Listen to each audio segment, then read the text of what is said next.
there's a lot of telltale signs of people using AI to write content. Yeah. And it's almost the opposite, because we've been talking about authenticity. Mm-hmm. like you read a LinkedIn post and it's like often quite obvious. So are there any do's and don'ts? I'll give you a personal example, personal experience. So before AI and ChatGPT came into our worlds, I used to write my own content, and I had someone that wrote the content, and so you wrote it myself, yeah. And I filmed it and self-feed and all that sort of stuff. Yeah. And then I started to realise that it was the team doing it were doing it through ChatGPT. I just started to lose the engagement, and I had feedback from my own team going, "We know you didn't write that." Interesting. So I changed it. I said, right, I'm going to go back to doing it myself. And I was selfieing, and all of a sudden everything picked back up. So I think the don'ts are, don't be lazy with it. ChatGPT is not going to solve all your problems. I think the way to look at it is you've got to look at it like a tool. Look at it as a tool of how it can make what you're currently doing better, not easier. Yeah. That's the fundamental thing. ChatGPT and generative AI can make you better, can upgrade you. If you're using it to make your life easier, there'll be a downgrade. And the exciting part is we're only just getting started with this stuff. Yeah. So what are you most excited about with AI? We're adopting it now. So we're creating AI agents that create job descriptions, that do sourcing and screening. Right. I want to enable our talent partners to do high value work.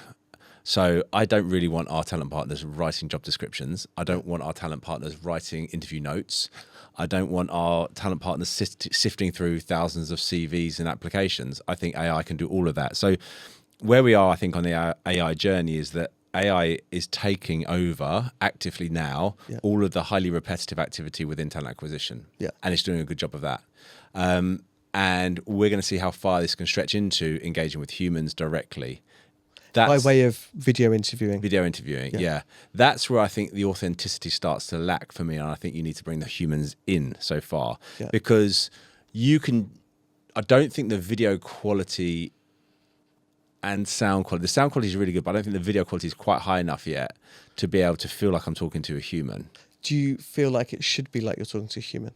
I think if you're going to pretend to be a human by creating an avatar, it's got to feel like one. Otherwise, you just may as well put a robot in there. Yeah. You know? I had a friend call me the other day, and they interviewed a candidate, loved them.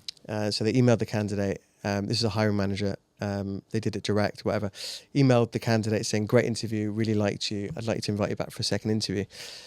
And the candidate emailed back saying, "Just to let you know, that was my AI avatar plugged into ChatGPT." Wow. He had no idea. In front of him as a person? Video. It was video? On like Teams. Oh, that's brilliant. Yeah. That's brilliant and scary at the same time. Very. Because he was like, he felt lied to. He's like, well, yeah, totally. Because he's not interviewing that person, is he? No. So while I say that's brilliant, I'm admiring the tech. Yeah. Actually, that's really scary from a candidate perspective. Crazy. AI is something that, in my limited and learning experience, is something that learns from whatever goes into it. So whatever goes into it generally comes out of it. So if you put in one tone, there's going to be one or a few other tones that come out. But if you put many, many different types of information into it, then it will then calculate and put it all together more creatively. Yeah.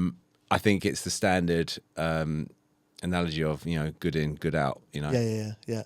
It's hard though. Like if you're looking for a job, I had someone the other day, and they were like, they're a CFO, haven't looked for a job for a long time, and they hear all of this stuff online about AI selection, and this is quite a difficult space to be in. And then next to that, as much as we're talking about AI and using it a lot of people don't. Yeah, they've got no idea where to start, what to do, how to do it. So there's still a lot of people maybe that are like in denial. Are there a couple of like, what tools do you use the most? And like, if someone's thinking like, oh my God, like actually, AI might be a thing. What tools do we use for talent acquisition? Using ChatGPT. So we used two AI tools. We used ChatGPT-4, and I love Perplexity. Yeah, I love Perplexity. Perplexity is brilliant. So I get addicted to social media, right? And I have this thing where I have to take social media off my phone and put it on my tablet because I just I can sit and watch it regularly for 40 minutes. Yeah. Yeah. So I So now, instead of having my evenings looking at Instagram or, killing time looking at Instagram, I use Perplexity. So I've got Perplexity on my phone and my laptop. Right. And I'll just ask it questions. I'll say, here's a document. Can you tell me what you think? We are pitching to this client next week. Can you give me 3 interesting things about this client that might help from a talent acquisition perspective? Could you tell me about this client's attrition? Could you tell me about this client's personal brand? What are your observations? Yeah, Honestly, it's just like having someone next to you the whole time. It's amazing. So that's why I love show it. you. That's what I did. I used my Perplexity to prepare for this. Oh, nice. There you go. Exactly. Yeah, it's amazing, Perplexity. Yeah, it's really cool. They've done such a fabulous job. Yeah. And it's not, it's at a good price point. Yeah. So they're the 2 Chat GPT products that we use. And then one of the things that we do for talent acquisition is we partner with best in class technology. The 3 products that we use a lot are People GPT. People GPT, oh my God, you're testing me now. No, it's interesting.